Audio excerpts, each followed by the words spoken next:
วันบ่เคยห่าง แต่เป็นหยังเจ้ามาทำกันได้โลงพอมอบให้ทุกอย่างแต่ตอนนี้เจ้าบ่สนเปลี่ยนไปเป็นคนละคนบ่คือเก่าอุตส่าห์ฮักเจ้าเบิดใจ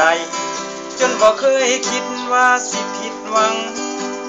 เฝ้าคอยเฝ้าจีบตั้งนานคิดว่าสุดท้ายต้องเป็นของเราแต่มันกะบ่เป็นคือฝันเมื่อเจ้านั้นไปคบกับเขาอ้ายเลยเป็นแค่หมาหัวเน่า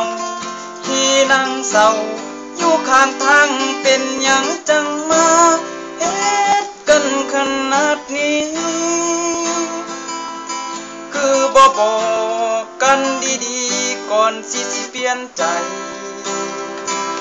เพราะรอให้อ้ายได้ทำใจก่อนที่สิเสียเจ้าไปคือมาทิ้งอ้ายทิ่มไว้เป็นหมาหัวเน่า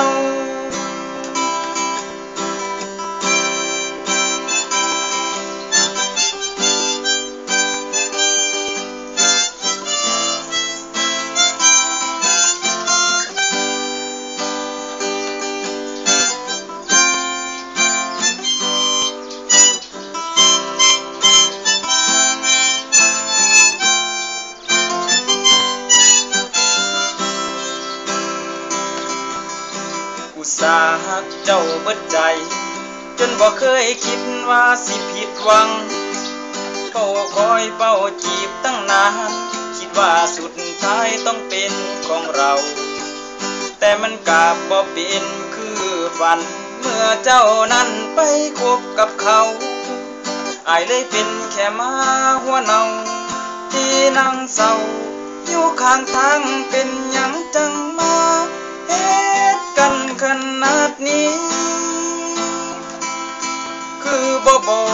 กกันดีๆก่อนสิเปลี่ยนใจเพราะรอให้อ้ายได้ทำใจก่อนที่สิเสียเจ้าไปคือมาทิ้งอ้ายทิ่มไว้เป็นหมาหัวเน่า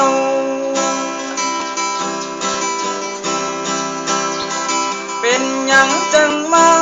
เฮ็ดกันขนาดนี้คือบ่บอกกันดีๆก่อนสิเปลี่ยนใจเพราะรอให้อ้ายได้ทำใจก่อนที่สิเสียเจ้าไปคือมาทิ้งอ้ายทิ่มไว้เป็นหมาหัวเน่า